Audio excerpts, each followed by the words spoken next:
Hello friends, स्वागत है आप सभी का हमारे चैनल स्टडी टैब पर। फ्रेंड्स, आज इस वीडियो में हम डिस्कस करेंगे यहाँ पर पॉलिटी के दो इम्पॉर्टेंट टॉपिक्स। एकदम दोस्तों वन लाइनर की फॉर्म में यहाँ पर इसे कवर करेंगे। एक टॉपिक होने वाला है हमारा नियोजन और सेकंड होगा दोस्तों पंचवर्षीय योजना। इसमें से दोस्तों जो है यहाँ पर एग्जाम्स में लगभग हर एग्जाम्स में क्वेश्चंस बनते हैं, तो चलिए आइए इसको कवर कर लेते हैं। सबसे पहले थोड़ा सा हम जान लेते हैं दोस्तों नियोजन को। फर्स्ट क्वेश्चन है दोस्तों एकदम वन लाइनर के फॉर्मेट में क्वेश्चंस आएंगे। आर्थिक नियोजन का अर्थ क्या है? तो ये है दोस्तों संसाधनों का उचित उपयोग करना। आगे चलते हैं।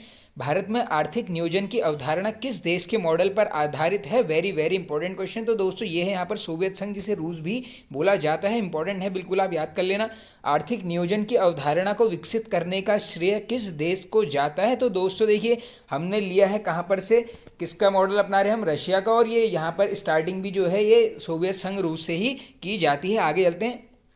सोवियत संघ में प्रथम बार पंचवर्षीय योजना कब शुरू हुई? वेरी वेरी इंपॉर्टेंट क्वेश्चन दोस्तों, ये बन सकता है, एकदम इंपॉर्टेंट है। तो ये होती है आपकी 1928 में। बिल्कुल इसको याद कर लेना फैक्ट को। आगे चलते हैं। भारत में आर्थिक नियोजन प्रणाली शुरू करने का श्रेय किसे दिया जाता है? तो दोस्तों ये दिया जाता है यहाँ पर सर विश्वेश्वरैया जी को। आगे चलते हैं। अब दोस्तों देखो, इनसे रिलेटेड एक ये पुस्तक है प्लैन्ड इकोनॉमी फॉर इंडिया। इसके लेखक आपसे डायरेक्टली पूछ लेंगे, आपका आंसर होगा यहाँ पर सर विश्वेश्वरैया जी। बिल्कुल इंपॉर्टेंट है दोस्तों, ये बुक काफ़ी बार रिपीटेड रहती है, इसको याद कर लेना आप। आगे चलते हैं। बम्बई योजना कब लागू हुई थी? इंपॉर्टेंट क्वेश्चन है दोस्तों, ये हुई थी आपकी 1944 में। और दोस्तों ये जो थी यहाँ पर 15 वर्षीय, हाँ अगला क्वेश्चन है, बम्बई योजना कितने वर्षीय थी? तो ये थी आपकी कितने दोस्तों? 15 वर्षीय। दोस्तों देखो, इस वीडियो में जो है यहाँ पर जो भी टॉपिक्स है, जितने भी वन लाइनर बनेंगे, सब कुछ यहाँ पर कवर हो जाएंगे। बिल्कुल वीडियो को एंड तक देखिए आप। आपका पंचवर्षीय योजना का टॉपिक भी एकदम क्लियर हो जाएगा आपको। एग्जाम में अगर कोई भी क्वेश्चन आएगा, आप आराम से उसको करके आएंगे। आगे चलते हैं। मूलतः साम्यवादी सिद्धांत पर आधारित जन योजना का सृजन किसने किया था? वेरी वेरी इंपॉर्टेंट दोस्तों, ये किया जाता है यहाँ पर एम एन राय जी के द्वारा। आगे चलते हैं। 10 वर्षीय जन योजना कब प्रस्तुत की गई? डायरेक्टली बनता है दोस्तों ये क्वेश्चन। 10 वर्षीय योजना का कार्यकाल पूछ लेंगे तो ये होता है आपका 1944 में ये प्रस्तुत की गई है। आगे चलते हैं। गांधी जी के आर्थिक दर्शन पर आधारित गांधीवादी योजना को कब प्रस्तुत किया गया? तो ये किया गया दोस्तों आपका अप्रैल 1944 में। आगे चलते हैं। गांधीवादी योजना का सृजन किसने किया था? तो दोस्तों ये किया गया था यहाँ पर मन्ना राणे जी के द्वारा। बिल्कुल इंपॉर्टेंट है, बन सकता है क्वेश्चन। आगे चलते हैं। अहिंसात्मक ढंग से शोषण विहीन समाज की स्थापना के मुख्य उद्देश्य वाली सर्वोदय योजना का प्रकाशन कब हुआ? डायरेक्टली पूछ लेंगे आपसे, सर्वोदय योजना का प्रकाशन आंसर करेंगे आप ये 30 जनवरी 1950। दोस्तों इसमें आपको पूरी डेट ही याद करनी पड़ेगी, क्योंकि 1950 एकदम कॉमन है, पूरा याद कर लेना आप। आगे चलते हैं। पंडित नेहरू की अध्यक्षता में आर्थिक नियोजन समिति का गठन कब हुआ? वेरी वेरी इंपॉर्टेंट दोस्तों, देखो डायरेक्टली पूछ सकते हैं आपसे। अगर ये पूछेंगे कि आर्थिक नियोजन समिति का गठन कब हुआ, आंसर होगा आपका 1947। और ये पूछ लेंगे आपसे किसकी अध्यक्षता में हुआ, तो ये होता है आपका पंडित नेहरू की अध्यक्षता में। आगे चलते हैं। राष्ट्रीय नियोजन में रोलिंग प्लान की अवधारणा किसके द्वारा लागू की गई? बनता है क्वेश्चन दोस्तों रोलिंग प्लान वाला। ये की गई दोस्तों जनता सरकार, जब ये पार्टी थी जनता पार्टी, उस समय ये चीज़ें की जाती हैं। आगे चलते हैं। सर्वोदय योजना का विकास किसने किया था? तो दोस्तों विकास पूछेंगे, आंसर होगा आपका जयप्रकाश नारायण जी के द्वारा। भी देख लिया हमने 1950। आगे चलते हैं। कोलंबो योजना की अवधि क्या थी? इंपॉर्टेंट है दोस्तों, 1951 से 57 तक। आगे चलते हैं। योजना आयोग का गठन कब हुआ था? तो ये होता है दोस्तों आपका यहाँ पर 15 मार्च 1950 को। बिल्कुल इंपॉर्टेंट क्वेश्चन है दोस्तों। आगे चलते हैं। योजना आयोग की तरह की संस्था है, तो दोस्तों ये जो है एक अर्ध संवैधानिक राजनीतिक संस्था है। क्या? योजना आयोग। आगे चलते हैं। अब दोस्तों देखो, ये हो गया नियोजन कंप्लीट। अब यहाँ से चलेंगे एकदम पंचवर्षीय योजना के जितने भी क्वेश्चंस आते हैं वन लाइनर के फॉर्मेट में, उसको कवर करेंगे।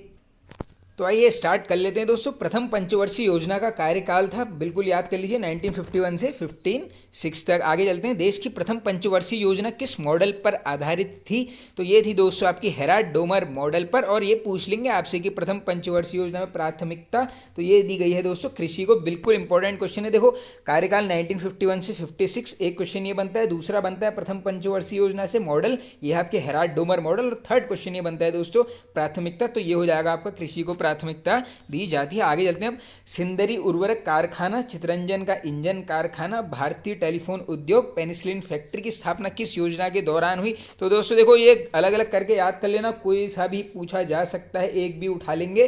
तो ये होगी आपकी प्रथम पंचवर्षीय योजना के दौरान। जैसे दोस्तों आप सभी को पता ही होगा कि डायरेक्टली क्वेश्चन बनता है कि भिलाई इस्पात उद्योग हो या दुर्गापुर, ये सब कौन सी पंचवर्षीय योजना में आता है, ये ऐसे क्वेश्चन बनते हैं, देख लो, बिल्कुल इंपॉर्टेंट है। आगे चलते हैं।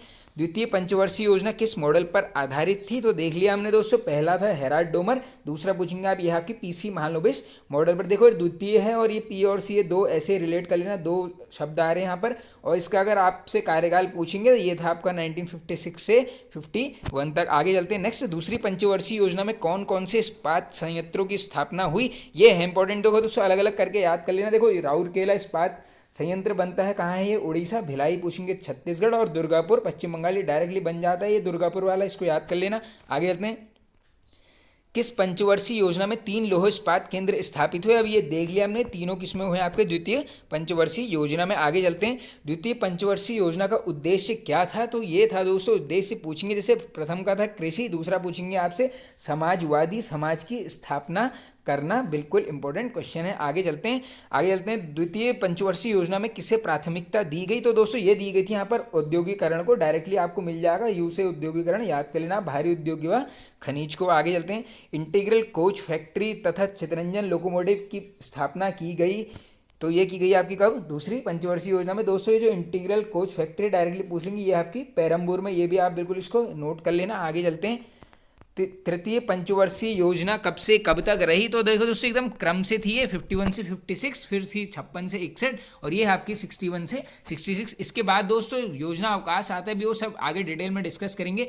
किस पंचवर्षीय योजना की विफलता के कारण 3 वर्ष तक योजना अवकाश रहा? ये बनता है क्वेश्चन दोस्तों। ये थी आपकी तीसरी पंचवर्षीय योजना। आगे चलते हैं, तृतीय पंचवर्षीय योजना का उद्देश्य था, तो ये था दोस्तों आत्मनिर्भरता पर, बस इतना याद कर लेना आप, आत्मनिर्भरता था इसका क्या लक्ष्य? अर्थव्यवस्था को आत्मनिर्भर बनाना। आगे चलते हैं, किस पंचवर्षीय योजना के दौरान कृषि क्षेत्र में हरित क्रांति का आरंभ हुआ? वेरी वेरी इंपॉर्टेंट क्वेश्चन दोस्तों, डायरेक्टली बन जाता है। दोस्तों जब ये योजना अवकाश चल रहा था उसी टाइम क्या होता है यहाँ पर हरित क्रांति का वो होता है प्रारंभ, जब ये यहाँ पर अवकाश चल रहा होता है, यानी किसी भी योजना के दौरान नहीं, तीसरी चल रही होती है, जब वो उसको यहाँ पर रोक दिया जाता है उस समय होती है। आगे चलते हैं, कृषि क्षेत्र में हरित क्रांति का आरंभ हुआ, तो ये होता है दोस्तों 66 से 67 के बीच योजना अवकाश जब चल रहा होता है, ये भी हमने डिस्कस कर लिया है। आगे चलते हैं, रोलिंग प्लान दोस्तों इसी को क्या बोलते हैं? अनवरत योजना को भारत में लागू करने का श्रेय दिया जाता है। वेरी वेरी इंपॉर्टेंट दोस्तों, ये दिया जाता है यहाँ पर DT लकड़वाला जी को। अब दोस्तों देखो डायरेक्टली पूछ लेते हैं आपसे, लकड़वाला समिति का संबंध, इस टाइप के क्वेश्चन बनते हैं, देखो रिलेट करते हुए चलना बिल्कुल।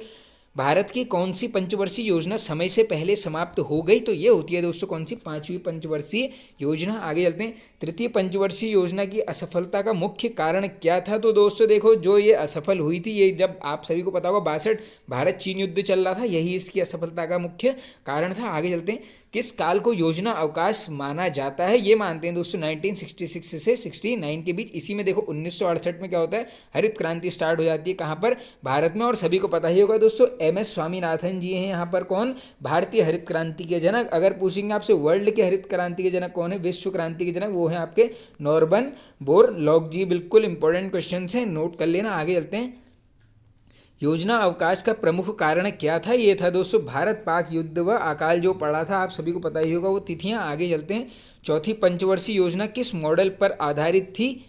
तो ये थी दोस्तों आपकी ओपन कंसिस्टेंसी मॉडल पर। और ये पूछ लेंगे आपसे उद्देश्य क्या था इस योजना का? ये था आपका विकास तथा आर्थिक आत्मनिर्भरता, बिल्कुल इसको याद कर लेना। आगे चलते हैं, ओपन कंसिस्टेंसी मॉडल किसने तैयार किया था? ये था दोस्तों देखो चौथी पंचवर्षीय योजना इस पर आधारित थी। पूछेंगे आपसे किसने तैयार किया? यहाँ पर आते हैं 2 नाम, एक है अशोक रुद्र जी का और दूसरा यहाँ पे LNS मात्रे जी का, बिल्कुल याद कर लीजिए। आगे चलते हैं, 14 बैंकों का राष्ट्रीयकरण MRTP अधिनियम तथा बफर स्टॉक की धारणा किस योजना के दौरान लागू हुई? बिल्कुल बनता है दोस्तों क्वेश्चन, ये होती है आपकी चौथी पंचवर्षीय योजना के दौरान। आगे चलते हैं, किस पंचवर्षीय योजना के अंतर्गत हरित क्रांति का जन्म हुआ? तो ये होता है आपका दोस्तों कब? चतुर्थ योजना के अंतर्गत।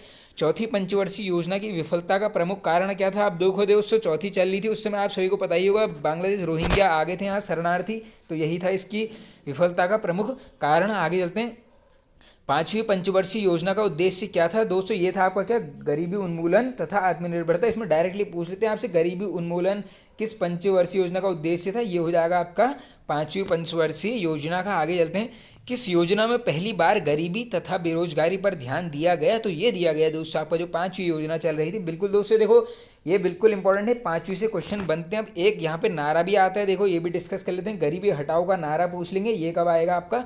5वीं पंचवर्षीय योजना के अंतर्गत। और पूछेंगे इससे आपको कि इसकी अवधि क्या थी, तो इसकी अवधि थी यहाँ पर 74 से 79 तक। और ये पूछना है इसको समाप्त, दोस्तों देखो 1 साल पहले इसको समाप्त कर दी गई थी योजना, ये डेट याद कर लो बिल्कुल 1978 में यहाँ पर ये योजना समाप्त कर दी जाती है। आगे चलते हैं कि सरकार ने 5वीं योजना को समय से 1 वर्ष पहले समाप्त कर दिया था, तो ये करते हैं दोस्तों जनता पार्टी की सरकार थी उस समय। आगे चलते हैं कि सरकार ने देश में विकेंद्रीय नियोजन की धारणा को लागू किया। इंपॉर्टेंट क्वेश्चन है दोस्तों, बनता है ये कर आपका जनता पार्टी की जब सरकार थी। आगे चलते हैं, छठी पंचवर्षीय योजना की अवधि क्या निश्चित की गई थी, ये की गई थी आपकी 1978 से 83 तक ये चली थी। और दोस्तों ये भी जो है यहाँ पर समय से पहले देखो समाप्त कर दी गई थी, कब 1980 में। बनते हैं फैक्ट, बिल्कुल ये रट लेना दोस्तों। देखो पंचवर्षीय योजना पूरा एक एक पॉइंट यहाँ पर कवर किया जाएगा, अगर अच्छे से आप देख लेंगे तो एग्जाम में जो भी क्वेश्चन आएगा आप आराम से इसको कर लेंगे। आगे चलते हैं हम नेक्स्ट, जनता पार्टी सरकार द्वारा पेश छठी योजना को किस सरकार ने पहले ही समाप्त कर दिया था, ये कर देती है दोस्तों कौन, कांग्रेस की सरकार। कांग्रेस द्वारा छठी पंचवर्षीय योजना की अवधि क्या निश्चित की गई, तो देखो दोस्तों वैसे तो स्टार्टिंग 78 से 83 थी, लेकिन इन्होंने क्या करी गई थी यहाँ पर 80 से 85 तक इसको निर्धारित किया था। आगे चलते हैं, किस पंचवर्षीय योजना के दौरान रोजगार मापने के लिए मानक व्यक्ति वर्ष, जिसे दोस्तों बोलते हैं स्टैंडर्ड पर्सन ईयर, को अपनाया। वेरी वेरी इंपॉर्टेंट फैक्ट दोस्तों, ऐसे ही क्वेश्चंस बनते हैं, ये होता है आपका छठी पंचवर्षीय योजना के अंतर्गत। आगे चलते हैं अब, ग्रामीण बेरोजगारी उन्मूलन से संबंधित कार्यक्रम। अब देखो दोस्तों डायरेक्टली क्वेश्चन बनता है, IRDP, NREP, ट्राइसेम, द्वारका, RLEGP किस योजना में लागू किया गया, कोई भी एक उठा के दे देंगे आपको, ये सभी किस्में होते हैं, ये छठी योजना के अंतर्गत लागू की जाती हैं। आगे चलते हैं, किस योजना के दौरान गरीबी रेखा को ग्रामीण क्षेत्र में प्रति व्यक्ति 2400 कैलोरी तथा शहरी क्षेत्र में 2100 कैलोरी के रूप में परिभाषित किया गया, तो ये भी होता है आपका दोस्तों क्या, छठी योजना के अंतर्गत। आगे चलते हैं, कौन सी योजना 15 वर्ष की दीर्घ अवधि को ध्यान में रखकर बनाई गई थी, बनता है क्वेश्चन दोस्तों, इसको रट लो इस लाइन को, ये थी आपकी छठी योजना। आगे चलते हैं, किस योजना को प्रोस्पेक्टिव प्लानिंग बोला जाता है, वेरी वेरी इंपॉर्टेंट, ये काफ़ी रिपीटेड क्वेश्चन है, ये है आपका छठी योजना को बोला जाता है क्या, प्रोस्पेक्टिव प्लानिंग। आगे चलते हैं, किस पंचवर्षीय योजना को अनवरत योजना का नाम दिया गया, तो ये देते हैं दोस्तों कौन सा, छठी पंचवर्षीय योजना को। आप चलते हैं आगे, 7वीं पंचवर्षीय योजना की अवधि पूछेंगे 85 से 90, और ये पूछ लेंगे इसका उद्देश्य क्या था, ये था देखिए दोस्तों रोजगार व देश में तकनीकी विकास को बढ़ावा और उत्पादकता को बढ़ाना, ये दोनों फैक्ट आप नोट कर लेना। आगे चलते हैं, भारत में शून्य आधारित बजट प्रणाली किस पंचवर्षीय योजना में लागू हुई, बिल्कुल इंपॉर्टेंट क्वेश्चन है, इस लाइन को याद कीजिए, ये होती है आपकी 7वीं योजना के अंतर्गत। जवाहर रोजगार योजना कार्यक्रम किस योजना में प्रारंभ हुआ, तो ये होता है आपका 7वीं योजना के, पूछा गया है ऑलरेडी। 8वीं पंचवर्षीय योजना का कार्यकाल ये होता है दोस्तों 92 से 97 के मध्य, और ये पूछेंगे आपसे कौन सी योजना उदारीकृत अर्थव्यवस्था के रूप में वर्णित जॉन डब्ल्यू मुलेर मॉडल पर आधारित थी। वेरी वेरी इंपॉर्टेंट दोस्तों, ये याद कर लो कि 8वीं पंचवर्षीय योजना थी यहाँ पर जॉन डब्ल्यू मुलेरे मॉडल के ऊपर। आगे चलते हैं हम नेक्स्ट, 8वीं पंचवर्षीय योजना पहले कब लागू होनी थी, तो दोस्तों देखो ये होनी थी यहाँ पर 1990। अब ये जो क्वेश्चन है दोस्तों ये इंपॉर्टेंट है, देश में योजना विहीन वर्ष कौन कौन से रहे, यानी इस दौरान कोई भी योजना यहाँ पर नहीं लागू की थी, ये थी आपकी 1991 और 91-92, एकदम क्रम से बिल्कुल याद कर लेना। आगे चलते हैं, मानव संसाधन का विकास अर्थात रोजगार, शिक्षा व जन स्वास्थ्य किस योजना की प्राथमिकता थी, इंपॉर्टेंट है दोस्तों, ये थी आपकी 8वीं पंचवर्षीय योजना की प्राथमिकता, देख लो याद कर लो, मानव संसाधन का विकास एवं शिक्षा व जन स्वास्थ्य किस योजना की प्राथमिकता, ये है आपकी 8वीं पंचवर्षीय योजना। आगे चलते हैं, प्रधानमंत्री योजना 8वीं योजना में किस वर्ष प्रारंभ हुई, तो ये होती है 1993 में। आगे चलते हैं, 9वीं पंचवर्षीय योजना की समयावधि ये थी आपकी 1997 से 2002, और पूछेंगे आपसे इसका उद्देश्य, ये था आपका न्यायपूर्ण वितरण एवं समानता के साथ विकास, बिल्कुल इंपॉर्टेंट है। देखिए दोस्तों पंचवर्षीय योजना में एक आप याद कर लीजिए क्या, कार्यकाल, दूसरा ये याद कर लीजिए इसका उद्देश्य, और जिसमें भी मॉडल पर आधारित है उसको आप कर लेना मॉडल याद। और इन सब के बीच में जो भी इंपॉर्टेंट चीज़ें हुई हैं, जैसे अभी हमने ऊपर देखा भिलाई छत्तीसगढ़ में यहाँ पर संयंत्र बनता है कौन सी, द्वितीय योजना में, इसी प्रकार दुर्गापुर, ये इस टाइप के क्वेश्चन बिल्कुल इनसे रिपीटेड रहते हैं। आगे चलते हैं, 10वीं पंचवर्षीय योजना की अवधि क्या थी, ये थी आपकी 2002 से 7 तक, और ये पूछेंगे आपसे उद्देश्य,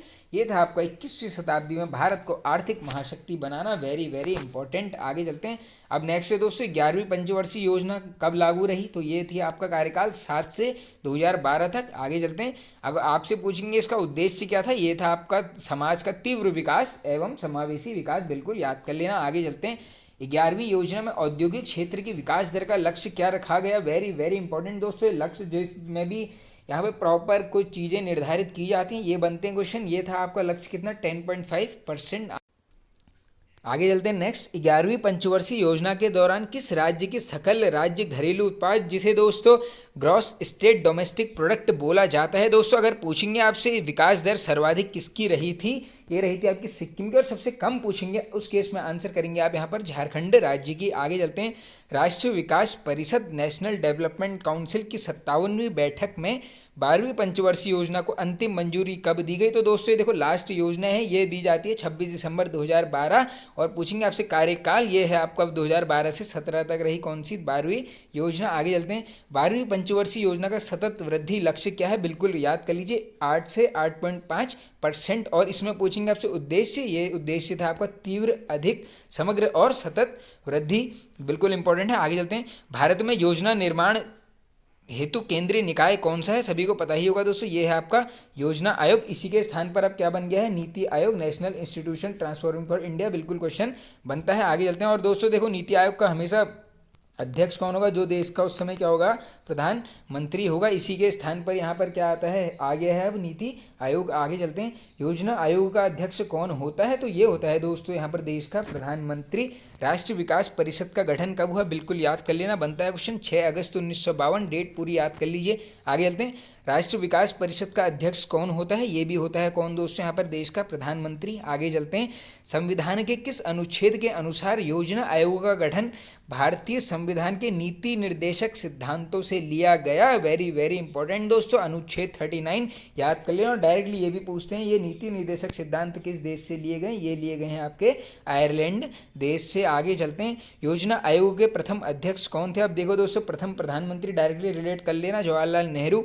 राष्ट्रीय योजना परिषद की स्थापना कब हुई, ये होती है आपकी कब, 1965 में। आगे चलते हैं। राष्ट्रीय विकास परिषद के सदस्य कौन कौन होते हैं, तो दोस्तों देखो ये होंगे आपके सभी जितने भी राज्य हैं उनके मुख्यमंत्री और योजना आयोग के जो मेंबर्स हैं। आगे चलते हैं।